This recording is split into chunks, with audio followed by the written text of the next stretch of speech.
يخليكم ومتشكر جدا. ممكن تكلمنا عنه عن جحيم في الهند شويه؟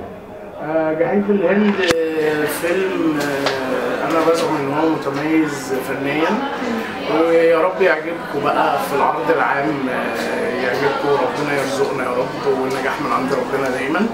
عايز اقول لكم ان فيلم اول فيلم في الدراما العربيه كلها بيتصور 80% من احداث الهند. طب ده كان صعب بالنسبه لكم؟ صعب جدا طبعا. الهند بلد كبيره وعريقه، بس هي اللي يعني صعبه زحمه جدا، رطوبه عاليه جدا، الاكل احنا مش متعودين عليه، صعبه في التصوير جدا.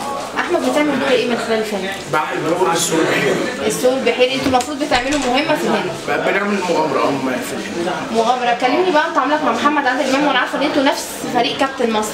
محمد عادل امام اللي عايز اقوله للناس ان هو يعني قمة في الأدب، قمة في الأخلاق، بيحب زمايله جدا وأصحابه، بيحب شغله بشكل كبير جدا، مريح جدا في التعامل، رغم إن هو النجم والاسم الأول على أفيش الفيلم، ولكن هو تحسيه إن هو أقل واحد في زمايله، واللي مش مرتاح بيريحه على حسابه، على حساب نفسه، ومريح جدا في التعامل. إحنا دايما من أول كابتن مصر احنا واخدين ان احنا بنشتغل شغل جماعي، ودايما انا بقول حاجه ان احنا فرقه، مش مهم مين اللي يجيب الجون، المهم ان احنا في الاخر نكسب.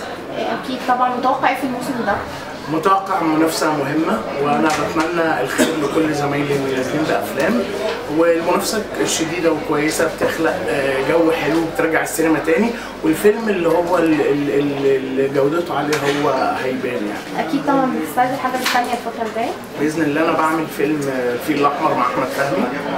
ما خلصتوا تصويره ولا لا لسه مكملين فاضل، وبعمل فيلم شيكو وهشام حملة فريزر وانتاج احمد سعد. انا سمعت ان انتوا صورتوا بملابس شتويه في هم عشان انا برضو دوري مش في الحته دي يعني، هم طبعا صوروا في بلوف في الفيلم كده، لبس تقيل وكده فعلا صح يعني. طب اخبار المسرح ايه والدراما؟ لا ما انا عندي سينما فانا ما بعملش. لازم تركز في السينما. قول لنا كل سنه وانتم طيبين. كل سنه وانتم طيبين، وعيد سعيد عليكم يا رب، ويا رب تستقبلونا استقبال كويس، ويعني تفرحوا بالفيلم، ونكون على قد المسؤوليه اللي انتم بتحطونا فيها، ولو ما كناش عند حسن ظنكم ما تزعلوش مننا. كل سنه وانتم طيبين. شكرا.